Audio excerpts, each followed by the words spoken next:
Guys, break up with your bad habits. Fume is an innovative, award-winning flavored air device that helps you do just that. Instead of electronics, Fume is completely natural. Instead of vapor, Fume uses flavored air. And instead of harmful chemicals, Fume uses all natural flavors. The Fume device will replace the hand-to-mouth habit, and it will satisfy the brain's need to fidget, helping you to de-stress in a healthy way. Instead of bad, Fume is good. It's a habit that you are free to enjoy, and it makes replacing your bad habit easy. It fills the void in a natural, guilt-free way. Right now, get your Fume device risk-free with their 30-day money-back guarantee and save an additional 10% by using my discount code SONNEN.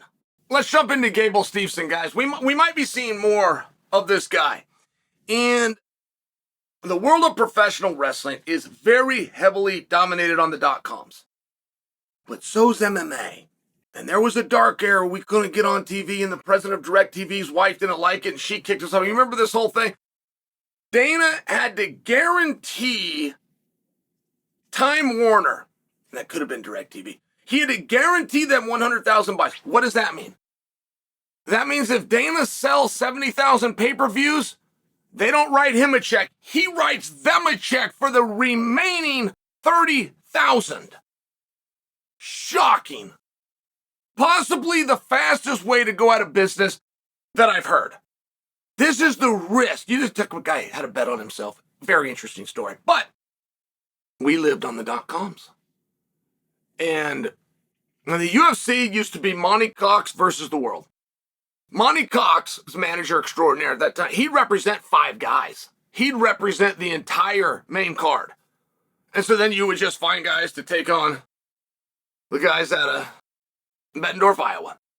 So I share this with you because where would Gable go? How far could he go? And if that's what you guys want to see, you got a lot of power. WWE fans have shown that. But the MMA fans live very close to that same bubble. And I would encourage you to speak up. I would want to hear from you. But let's, right now, hypothetically, how far could Gable go? So you look at the world's best wrestler, which he was. Proved it in every way you could. He won his city championship, his state championship, the United States championship. He won the world championship, known as the Olympic Games. So, and he's at heavyweight. Right? So let's just make a comparison with Bo Nickel.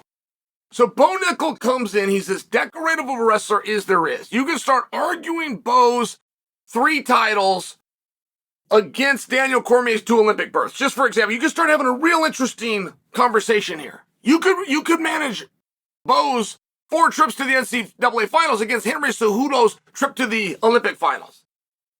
Now, what side of that would win out? I'm just talking about Bo's as decorated as they come.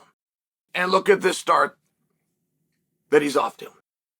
And the other side of it is, how much wrestling's Bo ever used? I mean, how much wrestling has he used? I feel as though he's used hip pressure.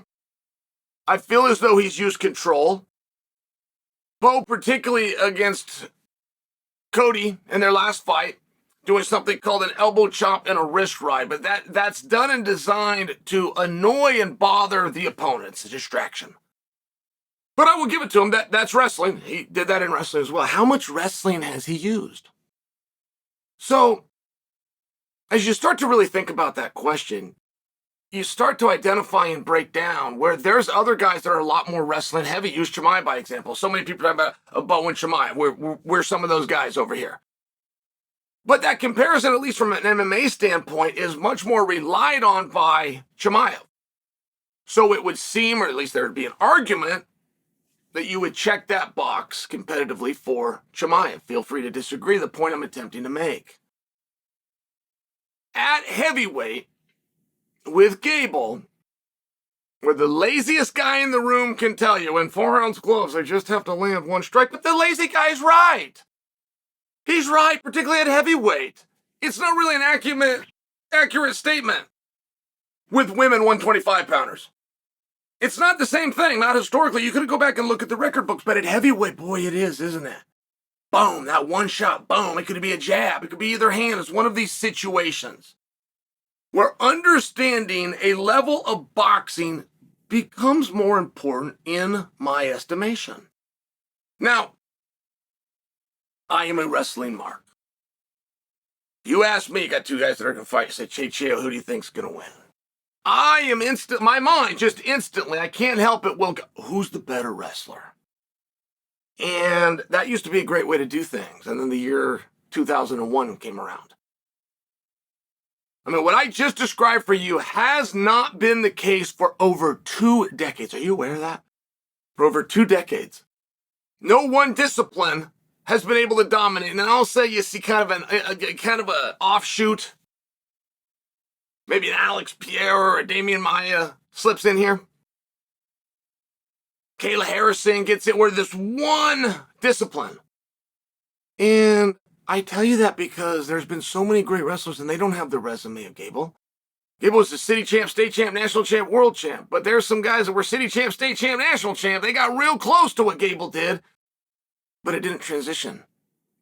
And from an X's and O's standpoint, in wrestling, X's and O's are the most boring thing. The only person in all sport that can make X's and O's fun is John Madden. That's because he had the use of the screen. He was the first to do it. So I don't try to talk about it too much with you. But if you want to know the difference in MMA wrestling versus competitive wrestling, in competitive wrestling, you shoot to the opponent. Now, you must shoot to him. You must shoot to it because if you knock his ass backwards and he goes out of bounds, you can't score. So wherever his feet are, you could get in on your shot and his feet haven't moved. That's called shooting to your opponent. In MMA, you shoot through your opponent. You blast him.